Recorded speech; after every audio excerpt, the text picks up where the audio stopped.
மச்சான் எப்படி பண்ணிட்ட மச்சான்?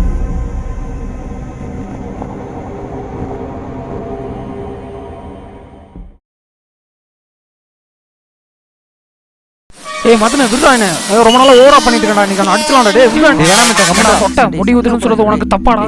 கொன்றுவேனாயே. டேய் எனக்கு அப்படிதான்டா கோவம் வரும். என்ன எப்பறம் நீ சொட்டேன்னு சொல்லலாம்? ஏய் நீ தானே சொல்லியிருக்கான் வாடா. சும்மா கோவப்பட்டுக்கிட்டு. ஹலோ சொல்றா. என்னது இன்னும் போய் பார்க்கலையா?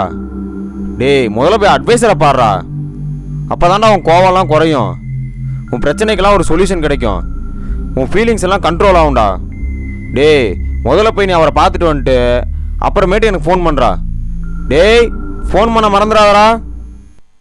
அதுவா நீ வேற அதை கேட்குற நிமிஷம். டேய் எங்கடா போகிற? டாக்டர் பார்க்க போகிறேன். டாக்டர் பார்க்கவா? என்னாச்சு? சும்மா தான். சரி நானும் வராரு. இல்லை நானே போய்க்கிறேன். டேய் வாடா போவோம். எனக்கு அப்படிதான்டா கோவம் வரும். என்ன எப்பறம் நீ சொட்டேன்னு சொல்லலாம்? மச்சான்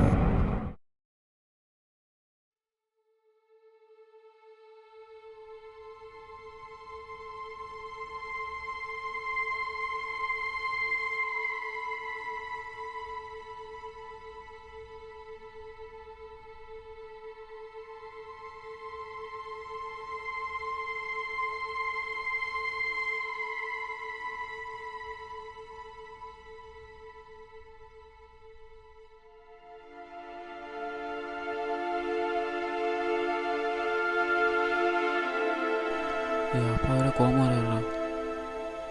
என்னடா ஆச்சு? இப்போ உட்காருங்கப்பா. என்னடா உட்கார்றது? என்னடா ஆச்சு அவனுக்கு? அதெல்லாம் உன்னோட ஏது சைது ஆல்ரெடி சொல்லியிருக்கான்ப்பா.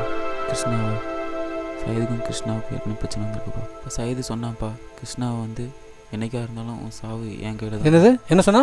உன் சாவு என் கையில் தான் சொல்லியிருக்கான்ப்பா. கொல்ற அளவுக்கு போயிட்டீங்களாடா நீங்க? அதெல்லாம் உன்னோடப்பா. எங்கடா அவன்? ரூமில் இருக்கான்ப்பா. ரூம்ல இருக்கானா? இப்போ பொறுமைப்பா. என்னடா பொறுமை? என்ன பொறுமையா இருக்கு சொல்ற? அந்த நிலையில கிடக்குறாம அவங்க அம்மாட்ட கூட என்ன சொல்ல தெரியுமா? அவங்க அம்மாட்ட சொன்னா செத்துருவாடா. பொறுமையை பற்றி பேசுகிற நீயே? பண்ணியிருக்க மாட்டான்ப்பா. எல்லாம் எனக்கு தெரியும். கம்முன்னு இருங்க.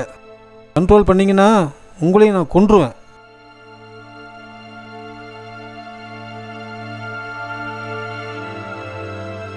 ஆனால் ஒன்று மட்டும் நிச்சயம்டா, கடைசியாக பார்க்குறது இப்போயே அவனை ஒரு தடவை போய் பார்த்துங்க. என் கையால் தான் அவனுக்கு சாவு.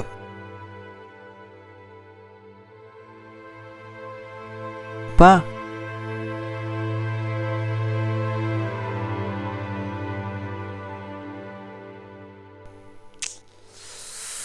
அறிவில் ஏன்டா அவங்க அப்படி சொன்ன? அன்னைக்கு நைட்டு என்ன நினச்சின்னு தெரியுமில்ல? ஏய் கொள்ற அளவுக்கு அவனுக்கு துரோகிலடா, நம்ம நண்பன். சரி அப்போ யார் தான் பண்ணியிருப்பா? அதான் தெரில, கண்டுபிடிக்கணும். அன்றைக்கி நைட் என்ன நடந்துச்சு உனக்கு தெரியுமா? எனக்கு அப்புறம் தெரியும். நைட்டு ஃபுல்லாக நீ அவனு தானே ஒன்றா இருந்தீங்க. ஆமாண்டா. டாக்டர் பார்க்க போகிறேன். ஆமாண்டா, அவன் அன்றைக்கி டாக்டரை கூட பார்க்கணுன்ட்டு சொல்லிட்டு இருந்தான்டா. ஆமாம், நீங்கள் போன ஏரியாவில் எது டாக்டரு? டாக்டர் இல்லையா?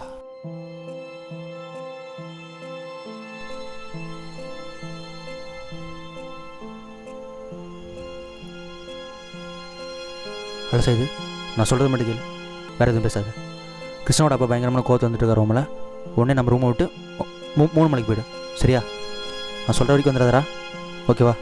சரி சரிடா. கிருஷ்ணா பத்திரமா பார்த்துக்கோ. அப்பா வந்து கேட்டால் சைதாங்க அப்படின்னு சொல்லிடாத, சரியா? சரி பார்த்துக்கோ, வந்துடுறேன். சரி.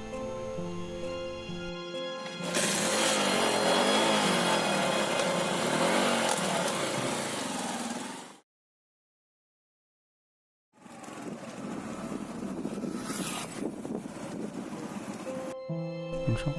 டாக்டர் பார்க்க போகிறேன். டாக்டர் பார்க்கவா? என்னாச்சு? சும்மா தான். சரி நானும் வராரு. இல்லை நானே போய்க்கிறேன். வாடா போவோம். ஒரு நிமிஷம், ஒரு இம்பார்ட்டன்ட் பேசிட்டு வந்துடுறேன். ஹலோ, நீ வேறு போகலாமா? என் ஃப்ரெண்ட் வந்துட்டு அப்புறம் கூப்பிட்றேன். டாக்டரை பார்த்துன்னு சொன்னேன், மெடிசன் தரலையா? மெடிசன்ஸை விட மனுஷனுக்கு மன நிம்மதி தான் முக்கியமாக. டேய் இந்த மாதிரி பேசினச்சு நானே அடித்து கொண்டுட்டோம்டா. எனக்கு உண்மையாக இருக்கவங்கிட்டலாம் நான் உண்மையாக இல்லையான்னு தோணுதுடா. ஏன் ஏன் இப்படி பேசுகிற? வா. எனக்கு என்னமோ எல்லாருக்கிட்டையும் பொய்யா இருக்கிற மாதிரி தோணுது. டேய் என்னடா ஆச்சு? மனசெல்லாம் ஒரே பாரமாக இருக்கு. டேய் காலை தூங்கி இந்த சரியாயிடும். வாடா போவோம்.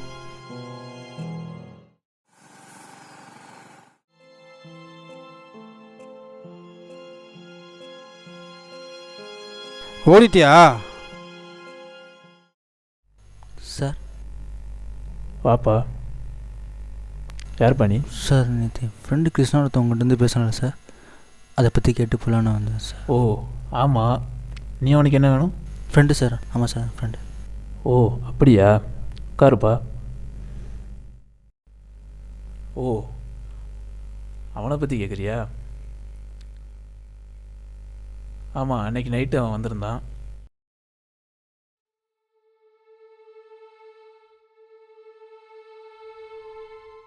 உள்ளே வரலாமா சார்? வா தம்பி, உட்காருப்பா. யார்ப்பா நீ? உன் பேர் என்ன? சார் என்னோட பேர் கிருஷ்ணா. எனக்கு ரொம்ப ஸ்ட்ரெஸ்ஸாக இருக்குது, மன பாரமாக இருக்குது. யார்கிட்ட சொல்கிறதுன்னு தெரியல. எனக்கு என்ன பண்ணுறதுன்னு ஒன்றுமே புரியல. ஏன் உன் ஃப்ரெண்ட்ஸ் இருப்பாங்கல்ல, யாராவது ஃப்ரெண்ட்ஸ் கிட்ட சொல்லலாம்ல? நண்பர்கள் இருக்காங்க சார். நான் யாருக்கிட்டையும் உண்மையான நண்பனாக இருந்ததில்லை சார். சரி, வீட்டில் அப்பா அம்மா யார்கிட்ட அதை பற்றி அவங்களும் பேசலாம்? அதே மாதிரி தான் சார். அவங்கக்கிட்டேயும் அவ்வளோவா பேச்சுவார்த்தை இல்லை. ஏன்ப்பா வீட்டில் ஏதாவது சண்டையா? சண்டைலாம் எதுவும் இல்லை சார். சின்ன வயசுலேருந்தே ஹாஸ்டலில் இருந்து பழகிட்டேன். அதனால் அவங்கக்கிட்டேயும் அவ்வளோவா பேச்சுவார்த்தை இல்லை சார். ஓ இப்போ கூட ஒரு சின்ன பிரச்சனைக்காக என் ஃப்ரெண்டுக்கிட்ட சண்டை போட்டு வந்திருக்கேன். என்ன பண்ணுறதுன்னு தெரியல, ஒரே ப்ரெஷராக இருக்குது. அப்படியே தற்கொலை பண்ணிக்கலாமான்னு தோணுது சார். ரிலாக்ஸ்ப்பா. அது ஒன்றும் இல்லை தம்பி, உன் மனசுக்குள்ளேயே எல்லா விஷயத்தையும் போட்டு ஒன்று நீயே கோவப்படுத்திக்கிற. அந்த கோவத்தை கண்ட்ரோல் பண்ண பாரு. உனக்கு எப்போவாச்சும் கோவம் வருதுன்னு வச்சுக்கோயேன், ஏதாவது பாட்டு பாடு, இல்லை ஸ்வீட் சாப்பிடு, ஏதாவது கார்ட்டூன் பாரு. நீ வேணா ட்ரை பண்ணி பார்க்குறியா? வேணும்னா ட்ரை பண்ணி பாரு.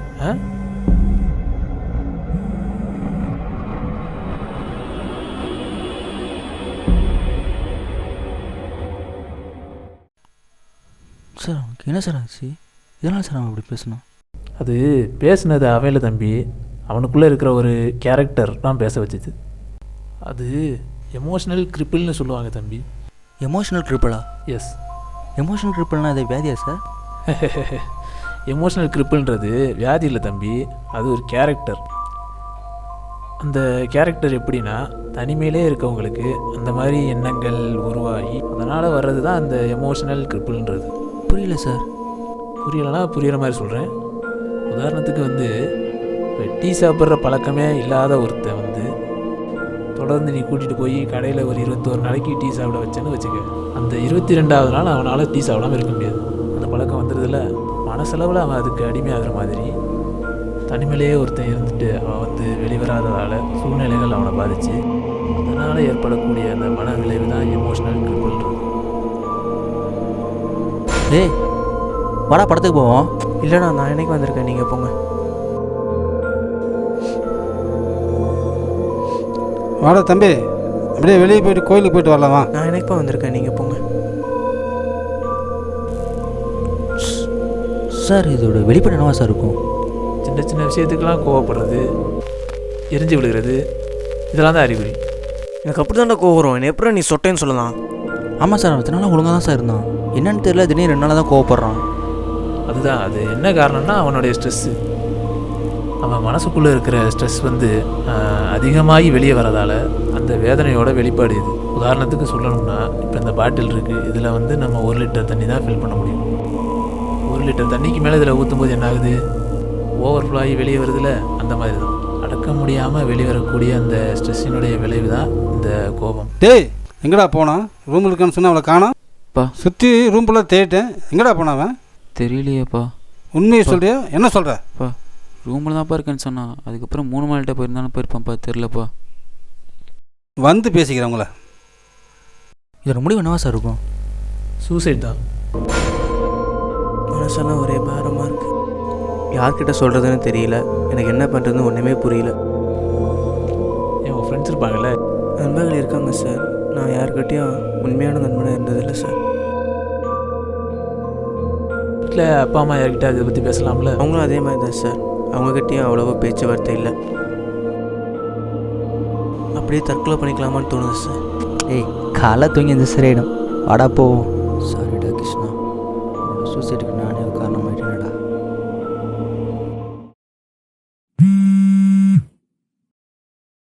அட சொல்கிறேன் மதனே. ஹலோ ராகுலே, அப்பா வந்தார்ரா. என்னான்னு கேட்டார்ரா.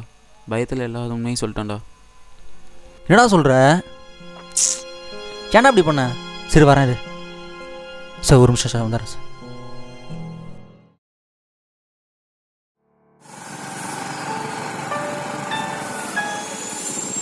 டேய்,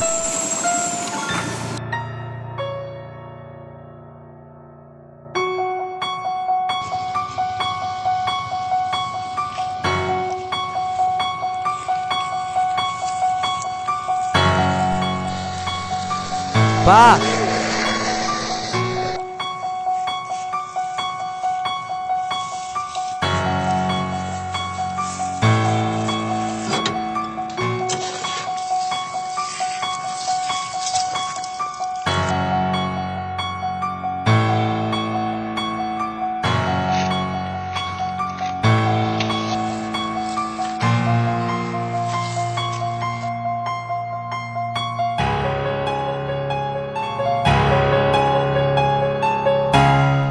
பா பொறுமையாக இருங்கப்பா.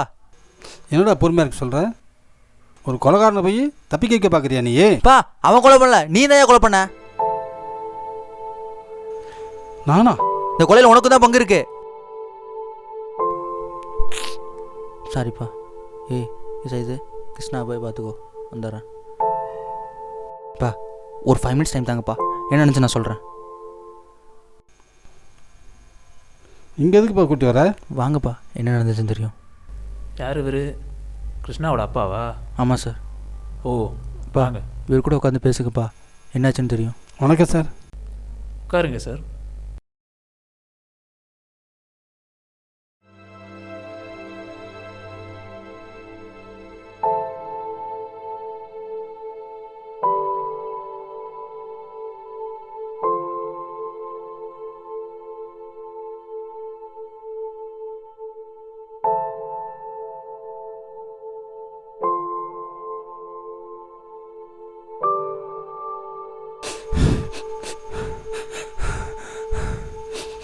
சார் அழுவாதீங்க சார், அதான் பையனுக்கு ஒன்றும் ஆகலையில, அப்புறம் ஏன் அழுகுறீங்க? நமக்கு தான் யாரும் இல்லை, நம்ம ஏதோ அப்படி இப்படின்னு வாழ்ந்துட்டோம். நம்ம பையனுக்கும் அந்த நிலைமை வந்துக்கூடாது இருந்தார் சார். பணம் பணம் பணம்னு தேடி இவனை நான் பார்க்காம விட்டேன் சார். அவன் இந்த நிலைமைக்கு ஆனதுக்கு நானும் ஒரு காரணமாயிட்டேனே. உங்களை மாதிரி தான் நிறையா பெற்றோர்கள் இங்கே இருக்காங்க.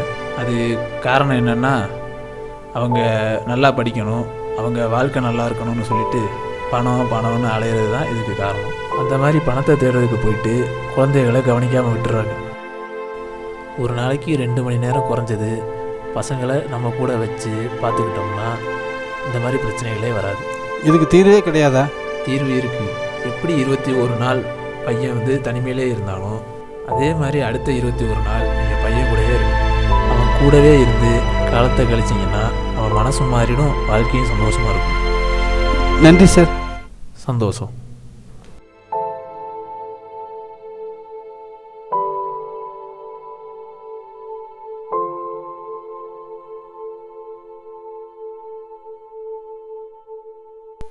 பா மேலே உட்காருங்கப்பா. சாரிப்பா, தெரியாமல் சூசைட் அட்டன் பண்ணிட்டேன். எல்லாம் எனக்கு தெரியும். எப்படிப்பா? இனிமேல் நான் உனக்கு அப்பா மட்டும் இல்லை, ஒரு நல்ல ஃப்ரெண்டாகவும் கூட இருப்பேன். மனதினுள் அடக்கி வைக்கும் மன அழுத்தங்களும் அவர்களின் வாழ்க்கையை மாற்றக்கூடும். அந்த மனநிலையை அறிந்து கொண்டு நாமே அவர்களை நன்னிலைக்கு மாற்ற வேண்டும். பெற்றோர்களாக மட்டுமில்லை, ஒரு நல்ல நண்பன் நண்பியாகவும்